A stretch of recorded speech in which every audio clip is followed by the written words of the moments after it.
প্রতিটি মানুষের জীবনে এমন একজন সঙ্গী থাকেন যিনি জন্ম থেকে মৃত্যু পর্যন্ত তার সঙ্গে থাকেন, আর সেই মানুষটি হলেন তিনি নিজে। এই পৃথিবীতে বেশিরভাগ মানুষই ভিড়, হাসি হুল্লোড় এবং লোকজনের মাঝে থাকতে ভালোবাসেন, কিন্তু এমন মানুষের সংখ্যা খুবই কম যারা একা থাকতে পছন্দ করেন।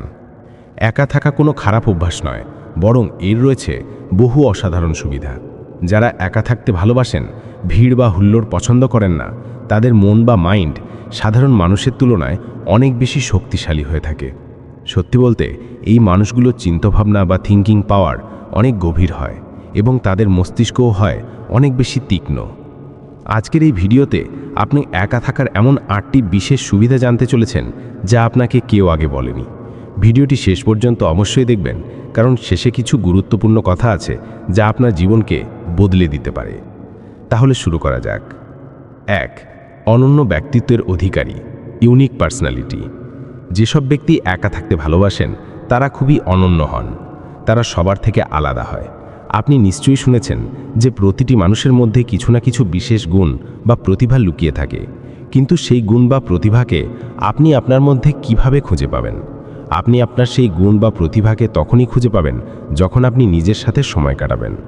যে ব্যক্তি সারাক্ষণ দৈনন্দিন কাজে ব্যস্ত, লোকজনের ভিড়ে মগ্ন, সে তার নিজের আসল বৈশিষ্ট্য বা স্বকীয়তা হারিয়ে ফেলে। সে অন্যের চরিত্র বা স্বভাব দ্বারা এতটাই প্রভাবিত হয় যে নিজের অনন্যতা বা ইউনিকনেস হারিয়ে ফেলে। কিন্তু যে ব্যক্তি একা থাকতে ভালোবাসে সে তার নিজের অস্তিত্বকে কখনোই হারায় না।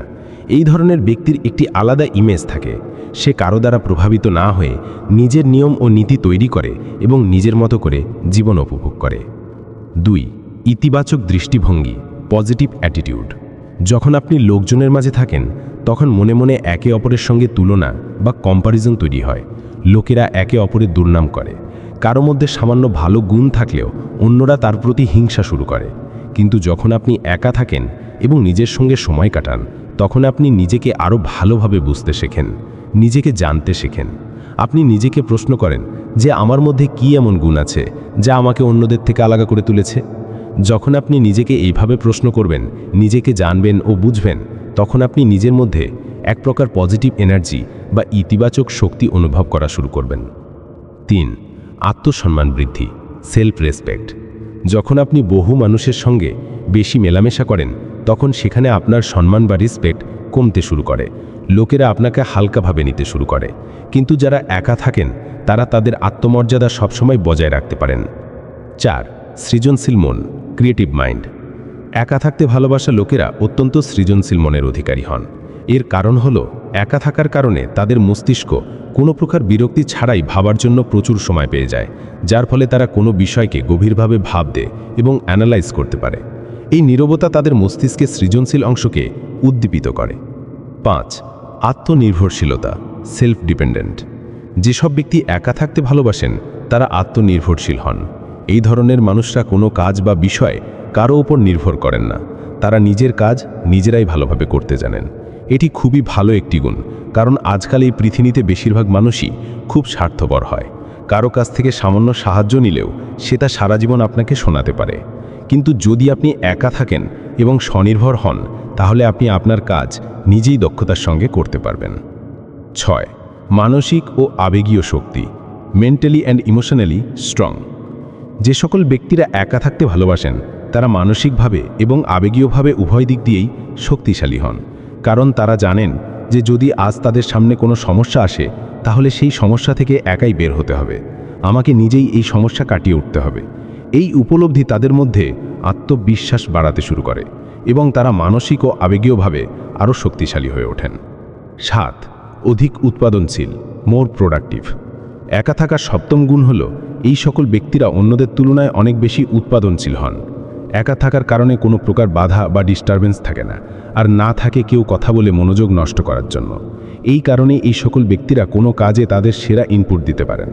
তারা একজন সাধারণ ব্যক্তির তুলনায় বহুগুণ বেশি উৎপাদনশীলভাবে যে কোনো কাজ সম্পন্ন করতে পারেন। 8. সফলতার উচ্চ শতাংশ, হাই সাকসেস রেট।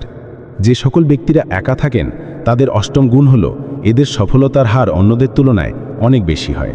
এর কারণ হলো এদের নিজস্ব কিছু মৌলিক নীতি এবং নিয়ম থাকে। একা থাকার কারণে এরা নিজের ওপর ভালোভাবে কাজ করতে পারে। নিজের জীবনকে ভালোভাবে পরিকল্পনা করতে পারে এবং নিজের লক্ষ্য বা টার্গেট স্থির করতে পারে। যখন একজন ব্যক্তি নিজেকে বোঝে, নিজের ক্ষমতা, প্রয়োজন এবং ঝুঁকি নেওয়ার ক্ষমতা বিবেচনা করে কোনো পরিকল্পনা করে, তখন অন্য কারো দ্বারা প্রভাবিত না হয়ে যখন সে তার লক্ষ্যের পিছনে ছোটে, তখন স্বাভাবিকভাবেই তার সফল হওয়ার সম্ভাবনা অন্যদের তুলনায় বহুগুণ বেড়ে যায়। কিভাবে একা থাকার শক্তিকে কাজে লাগাবেন?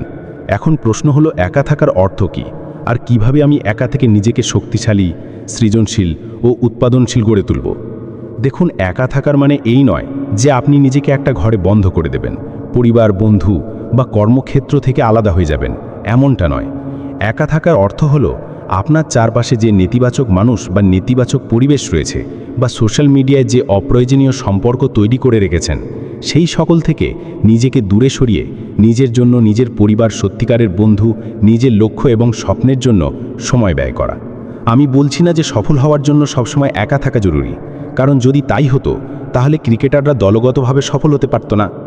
কিন্তু হয়তো কোনো পরিস্থিতির কারণে আপনি একা আছেন, অথবা আপনি প্রতিদিন কিছু সময়ের জন্য একান্তে স্বতন্ত্র থাকছেন। যেমন সকালে 1 ঘন্টা আগে উঠে নিজের ব্যাপারে ভাবলেন, নিজের লক্ষ্য নিয়ে কাজ করলেন, অন্য কারো ব্যাপারে না ভেবে শুধু নিজের উপর মনোযোগ দিলেন। এটাই হলো একান্তে থাকা বা সলিটিউড।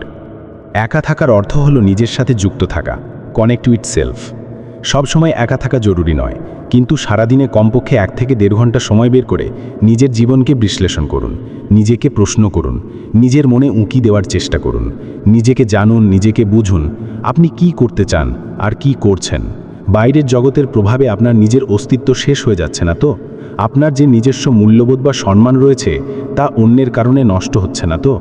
অন্যের কথা ভাবতে ভাবতে আপনি নিজের কথাই ভাবতেই ভুলে যাননি তো? যদি উত্তর হ্যাঁ হয়, তাহলে আজ থেকে নিজের জন্য সময় বের করুন। সারাদিনে কমপক্ষে 1 ঘন্টা সময় বের করে নিজের ব্যাপারে ভাবতে শুরু করুন। এতে কি হবে? এতে ধীরে ধীরে আপনি নিজেকে বুঝতে শিখবেন, নিজেকে আরও ভালোভাবে জানতে শিখবেন এবং নিজেকে আরও উন্নত বা বেটার করে তুলতে শিখবেন। আশা করছি এই ভিডিওটি আপনার ভালো লেগেছে। তো বন্ধু, আপনি কি একা থাকতে ভালোবাসেন? নিচে কমেন্ট বক্সে আমাকে অবশ্যই জানাবেন। আর এই ভিডিওটিকে সেই সকল ব্যক্তির সঙ্গে অবশ্যই শেয়ার করবেন যারা আপনার কন্ট্যাক্ট লিস্টে রয়েছে। আপনাদের সঙ্গে আমার দেখা হবে মহান হিস্ট্রির পরবর্তী ভিডিওতে।